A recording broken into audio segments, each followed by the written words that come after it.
All right, thank you. Glad to have you back. It's still Business Nigeria with Tolulope Ogunjobi. Nigeria's Africa's most populous country and largest economy has been making headlines recently due to significant developments in its economic landscape, shaped by several factors, including government policies and the ongoing reforms in the financial sector. Recently, Nigerian foreign exchange reserves experienced a notable improvement, driven by a combination of rising oil prices and increased foreign investments owing to federal government's efforts. Now, this has helped to stabilize the value of the naira as exchange rates dropped to like 1,000 naira, 72 kobo, that's per dollar. Meanwhile, experts say the recent appreciation of the naira has not translated into lower prices of goods and services as food inflation remains significantly high. Let's continue the conversation. And I'm being joined live from our Abuja studios by a professor of accounting, now University, Professor Philly Ogwadioha. Prof, it's good to have you on the program this afternoon.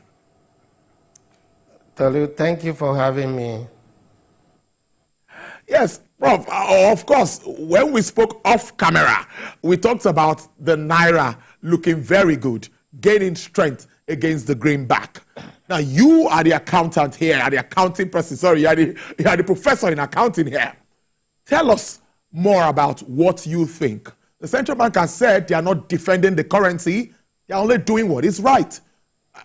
What do you make of this? And do you think that this can be sustained in your understanding? Yeah, thank you very much. This is a very good topic for discussion at this critical moment in Nigerian economy. The naira gain, which has come down to around 1,200, 1,300, is a very welcome development, particularly at this moment in time, considering the fact that some months ago it was almost 2,000 or thereabout. It's a welcome development, but also central bank's position that they will not defend naira and they will not do anything is also not so good, because the monetary policy of a nation is there to service the fiscal policy. And if the fiscal policy is to reform the economy and make sure that in Nigerian society, productive capacity of Nigeria comes back, trading capacity of Nigeria comes back, then economic viability of Nigeria comes back, employment is increased and unemployment is decreased, this condition cannot work in that direction, because assuming that Nigeria imports goods, Nigeria used to import goods last year, particularly at this time last year, 480 naira.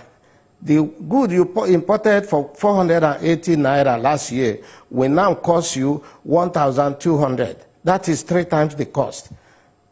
And the dollar still remains that $1 that you used to exchange for 480 naira last year. You are now using $1 to exchange for 1,200 or 1,300.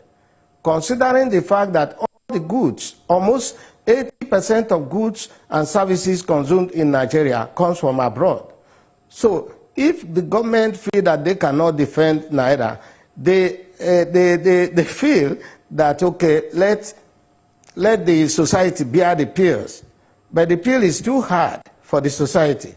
I feel that government can do better, because even the military government was able to maintain the value of naira for 80 to 100. And we say that the military government is not good. We have a civil rule that is now looking at our economy, controlling us with social contract. Then you don't look at what affects the populace. Nigerian government makes more money by this exchange rate, because the good that used to cost, I mean, if they sell 1 barrel of oil last year and get 480, today they sell 1 barrel of oil and get 1,200 or 1,300. They are enjoying it. But the society is not enjoying it. The civil populace is not enjoying it. And it is this populace that gave you the mandate to rule them. what is the need for you to get more money for yourself and your family is suffering more at that point? So that's just the issue. I believe that government will look at this more seriously than this. Because almost all the fiscal policies that federal government plan cannot work if the monetary policy is failing the nation. So that's just the take in that.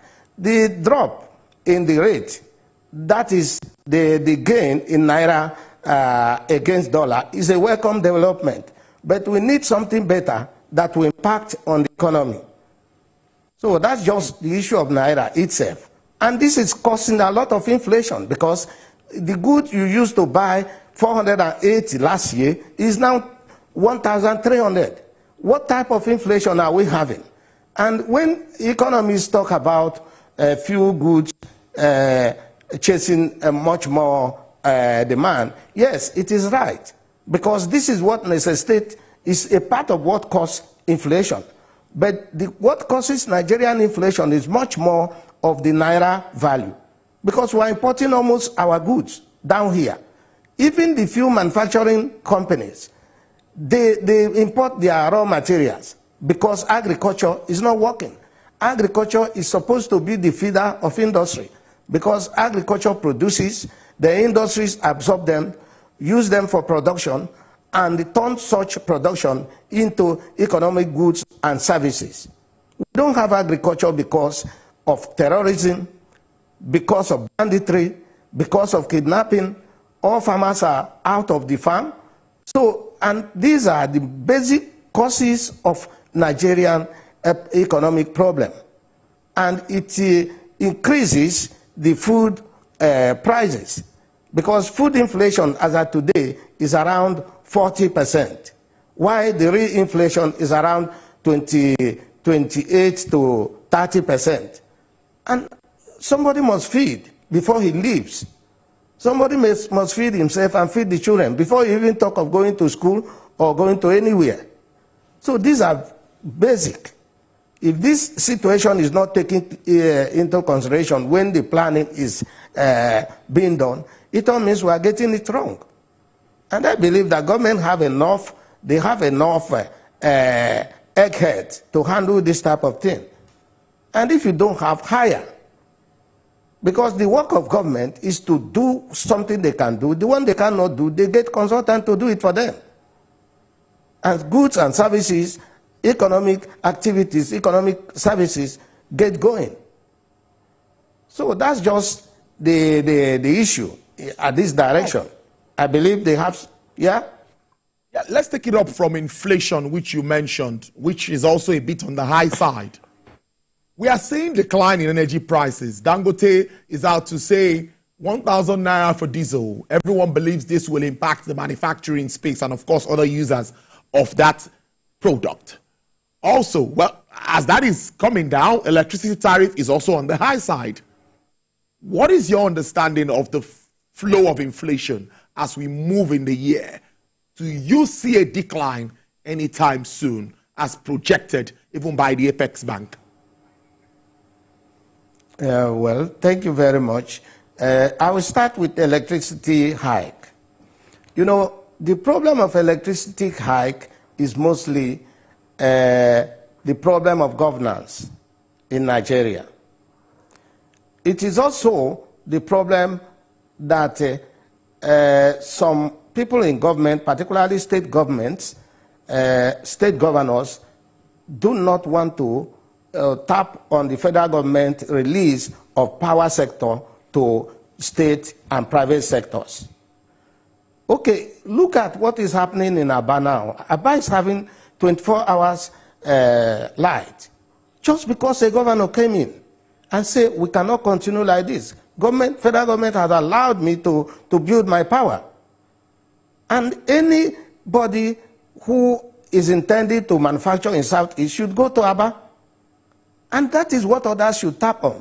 Because the federal government grid cannot reach it can't even reach 10% of Nigerians. And we have 36 states plus federal capital territory. So there's a need for the second tier of government and even the third tier to take up electricity as a big challenge. Because if there's no electricity, there will be no production. If there's no production, there will be no employment. So that's the basic thing. So I don't see it coming down, since it is only these people that have been on it since over 20 years that could not produce anything. So, and they are now using also the power of monopoly, because you cannot do it. I'm the only one who can do it. So if I'm the only one who have the wherewithal to do it, I can fix my price. But if there's competition, if states are generating their power and doing what they need to do to improve their economy, this thing will not be like this. That's the issue of power generation. I feel that states should do more than this. Because if you look at the federal allocation, you see that a big chunk of the money goes to state and local government. So where is this money going? So you should use it for infrastructure, so that your economy will improve, so that your people will be employed, so that the economy in your state will be viable. More investors will come in. So that's the issue of the power. Then coming to the reduction of this thing by Dangote Group, yeah, Dangote has done well, and we should always encourage anybody who is doing well. But, Tolu, it's a monopolistic market. Yes, Dangote is now reducing the price of diesel. Should Nigeria be left at a monopolistic hand? Another day he may decide to increase it. Is it how economy is run? Every economy run away from monopoly.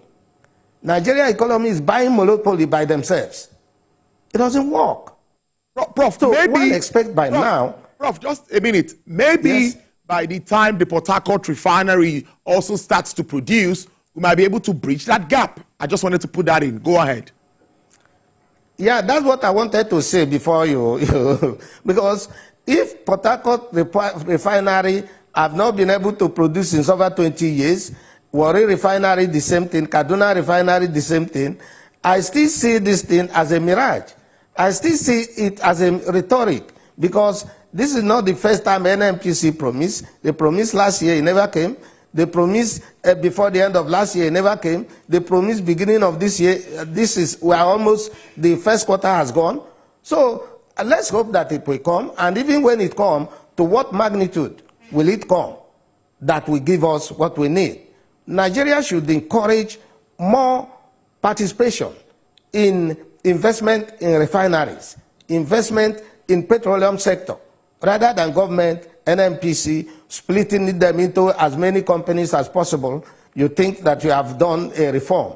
It's not a reform, because those who are there are still government. So I believe that at this point, investment should be coming in. Government should be rolling out some policies that will enable investors to come in that sector. Not one man that you have encouraged with a lot of encouragement, with a lot of things that you couldn't do for others, and he came in and the diesel was 1,002, he bring it down now to 1,000, and we are jubilating. So another day he may take it up. So we can't leave the economy at the hand of one person. Nigeria is the only country producing oil that cannot refine its product, and that puts hardship on Nigerians. This is why petroleum prices go up every day, because it's now tied to the same foreign exchange that I said, that you get your crude, you export it in the crude nature the way God made it, and somebody refined it for you and bring it back. Now you buy it at very costly price because you cannot refine it. So I don't know how to tag the issue of Nigerian governance. But I believe that this government, with their reform, will be able to impact on Nigeria. Because Nigeria have been patient following the reform. Nigeria have been patient, even when they are swallowing the pills, they have been patient, waiting that salvation will come. And I hope it will come. Well, like the saying goes, like no pain, no gain. So I think many believe this time that, well, let's take the pain and expect the gain.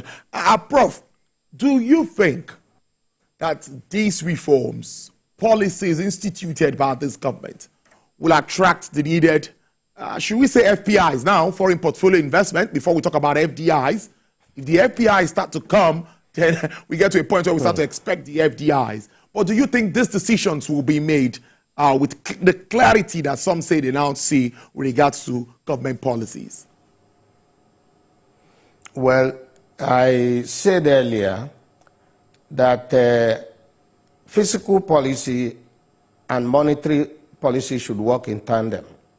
If they are not working in tandem, they are working in divergent fashion, it will never get to anywhere. For foreign direct investment to come in, a lot of things have to be done. Like we are speaking about foreign exchange. If an investor comes in here and he finds it difficult to get enough naira that he will repatriate when he makes his gains and need to repatriate his proceed, he may not come, because I always say that investors have what is called feasibility studies and business plan. They look at countries they are going into, the good and the bad, the cost-benefit analysis, the risk in the business before they come in. If you take it from the side of risk, you see that our country, even though beloved country to me as a person, because I'm still here, if I don't love this country, I will not stay here. Outsiders may find it difficult to come in because of insecurity, because investors need the security of their lives and security of their investment. That's number one. Number two, the power sector, which we are discussing about. For economy to thrive, there must be 24 hours power, because economy runs 24 hours. Only Nigeria is the only nation that is boasting to be a giant that is running its own economy 8 hours, because that is the only time you can have light. And even those 8 hours, the light may not be supplied by the government. It's individual effort. So for investors to come in, these are the critical areas. Then you look at the monetary policy of the country. The monetary policy means that even if you make the money, to take it out is difficult because of a lot of hurdles, because of also some devaluation. You created your wealth in Nigerian naira. Then to take it out, something that used to be 400, you now have to make 1,200 to make $1 to send outside. So these are the things they are looking at. So I don't think there is a rocket science in making the economy work, other than making sure that the monetary policy is servicing the fiscal policy to make it work. It's not enough to line out all the policies you are going to make, and when your monetary policy comes out, it will erode everything you have done there. So these are the key issues that have to be tidied out. There are many others. You look at transportation. Transportation in Nigeria is the worst, even within this sub-region, because a giant with a lot of population, 200 million, you cannot get good transport system. There's no rail system. You cannot get metro transport that will take people to work and bring them back. You cannot get intercity transport. These are what government in other places do. But they don't manage it themselves. They will hire it out and make gain. And those people they hire it out are actually making their own gain, creating economic activities and making the return to government. So a lot of things are required that we refuse to look at. And we think that the only place we can revive the economy is by saying we split NMTC into so and so companies.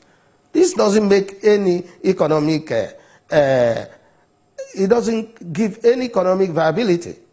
Look at, since it has been splitted, tell me what happens to NMTC. Tell me the value added to the economy. So you look at other areas of opening up the economy then people will come in and invest. Because it's not even the government that is the actual employers of labor.